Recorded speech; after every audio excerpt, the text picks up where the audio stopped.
Graça e paz, amados. Chegamos para mais uma meditação na palavra do Senhor e hoje eu quero falar a respeito do véu rasgado. Pouca coisa sabiam os discípulos de Jesus sobre o que aconteceria imediatamente a partir do momento em que Jesus expirasse na cruz. A palavra de Deus nos diz que quando Jesus expirou na cruz, imediatamente o véu do templo se rasgou. Para que os irmãos entendam, o véu do templo, ele tinha 72 dobras de linho fino torcido. Era da espessura de uma mão. Não era fino como nós pensamos. Era uma cortina bastante espessa e difícil de rasgar. Mas, como nós encontramos no Evangelho de Mateus, capítulo 27, versículo 50, a palavra de Deus nos diz que Jesus, clamando com grande voz, rendeu o Espírito. E nesse instante, o véu do templo se rasgou em duas partes de alto a baixo. Tremeu a terra e fenderam-se as rochas. O que aconteceu neste momento, irmãos?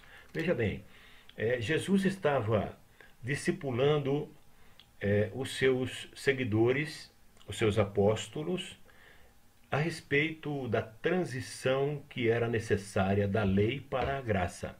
A palavra de Deus, ela se divide nitidamente em duas partes. A primeira parte é a parte da lei e dos profetas, que é o Antigo Testamento. E a segunda parte é a parte da graça, que é o Novo Testamento. E eu quero ler um texto com os amados para que possamos entender melhor como Jesus estava discipulando os seus apóstolos.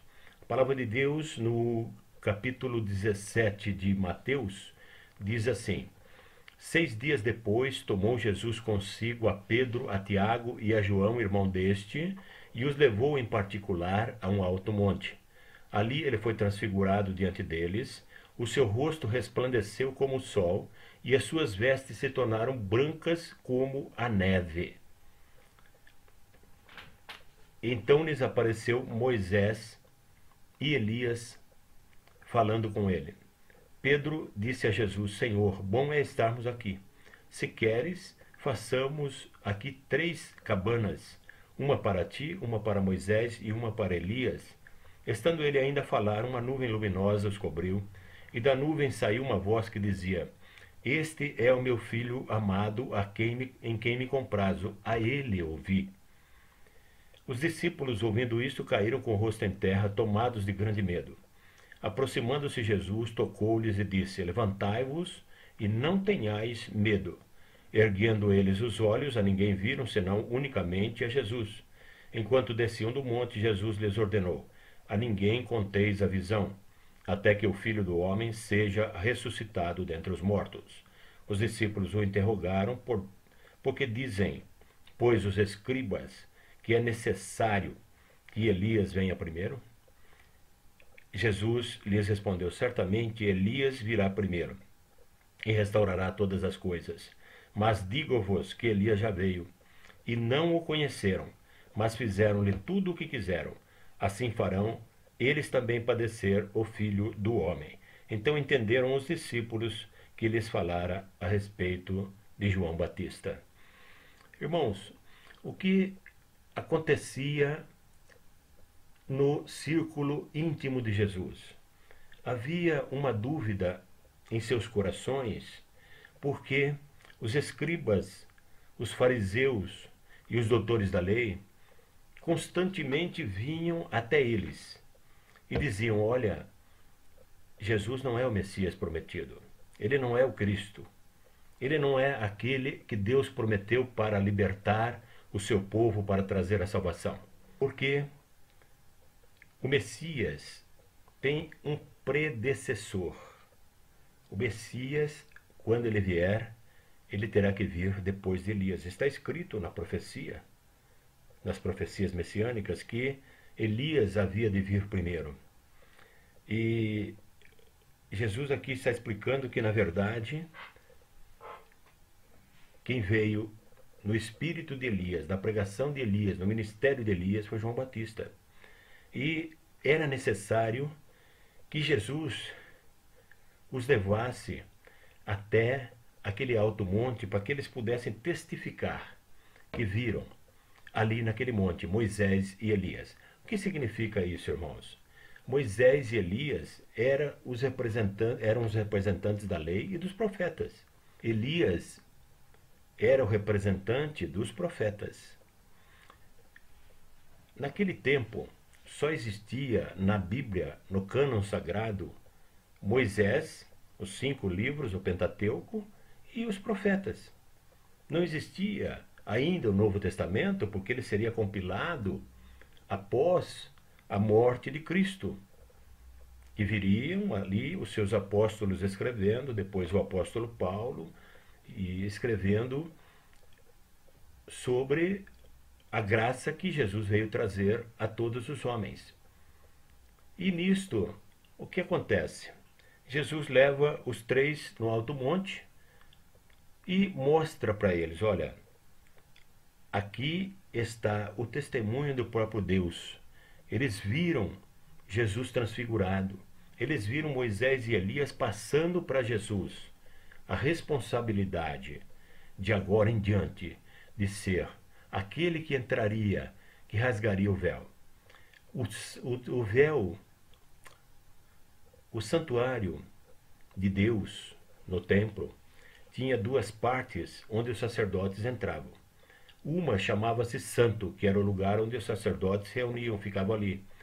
O Santo dos Santos só entrava um sacerdote uma vez por ano, que era sorteado entre eles para representar os homens diante de Deus. Aquele sacerdote era o mediador. Ele era quem chegava confiadamente diante do trono da graça para representar os homens diante de Deus. No Antigo Testamento, os profetas eram aqueles que representavam Deus diante dos homens. João Batista veio como profeta, veio trazendo a mensagem de Deus, que era necessário que se arrependessem, porque estava sendo chegado a eles o momento da salvação de graça por meio da fé. Aqui é interessante notar que os apóstolos aprenderam uma lição. O próprio Deus falando, este é meu filho amado, a ele ouvi, na presença de Moisés e na presença de Elias. De agora em diante, quem seria o responsável pela salvação da humanidade? Era Jesus. Jesus estava ali assumindo a autoridade de ser o único mediador, aquele que rasgava o véu. E para que os discípulos entendessem, João Batista tinha vindo no ministério, no espírito de Elias.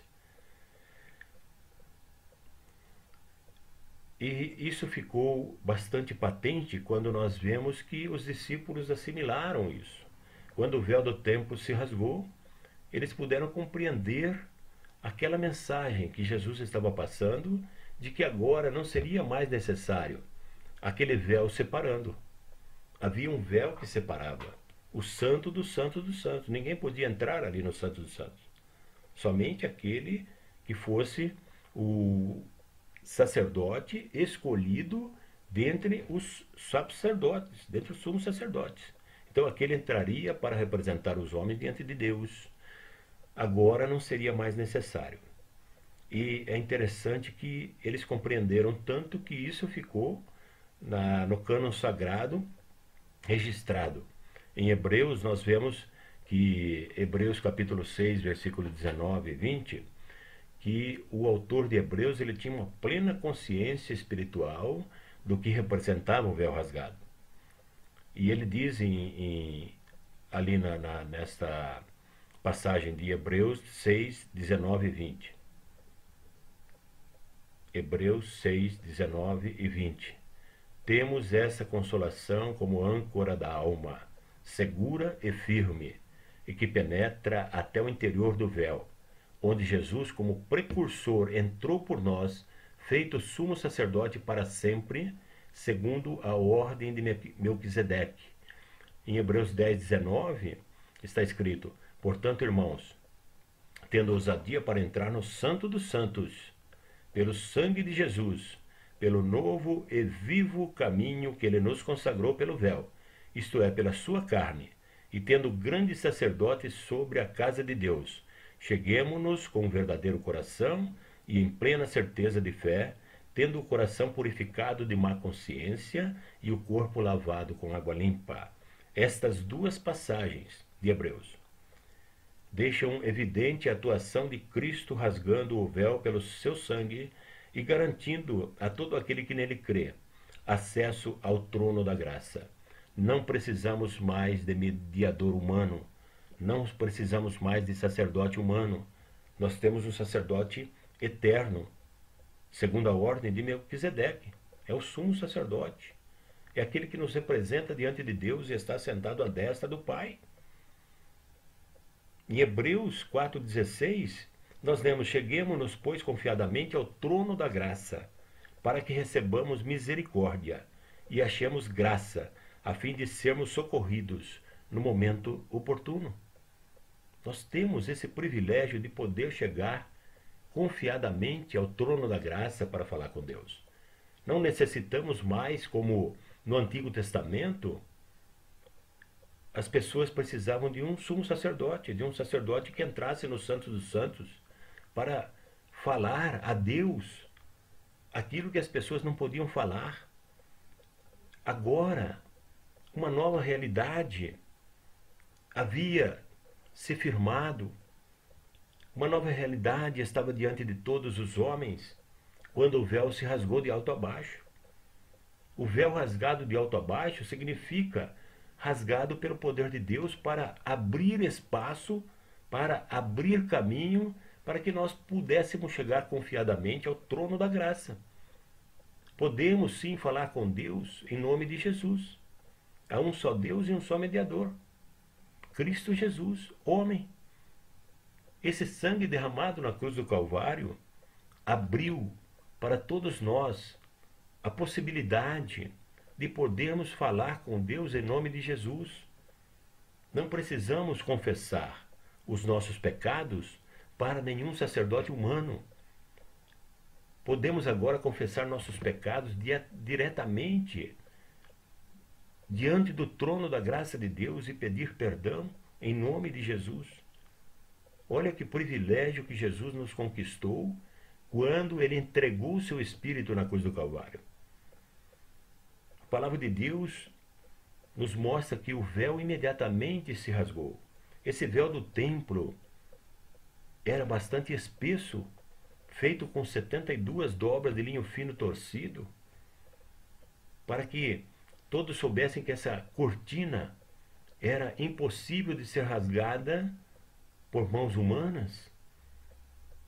E esse véu foi rasgado de alto a baixo, mostrando que vinha realmente o poder de Deus era que estava atuando naquele momento, pelo sangue de Jesus, abrindo o caminho para que nós pudéssemos chegar confiadamente diante do trono da graça.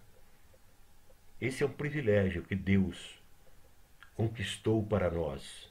Charis, graça, favor imerecido de Deus, para que hoje nós tenhamos essa convicção de que somos salvos pela graça, porque pela graça sois salvos por meio da fé. E isto não vem de vós, é dom de Deus, não vem das obras para que ninguém se glorie, porque somos criados em Cristo Jesus para as boas obras. Nós somos feitos em Cristo para as boas obras, feitura de Deus. Isso é um privilégio.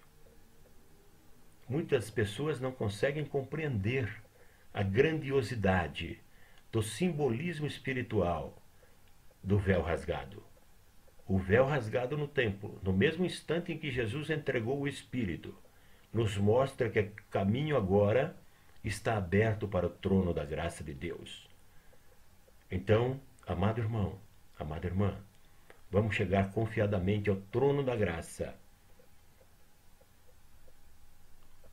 para que possamos receber misericórdia e achar graça, a fim de sermos socorridos no momento oportuno.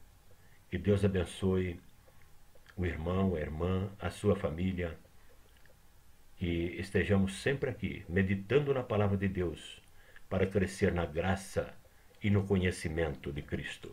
Em nome de Jesus.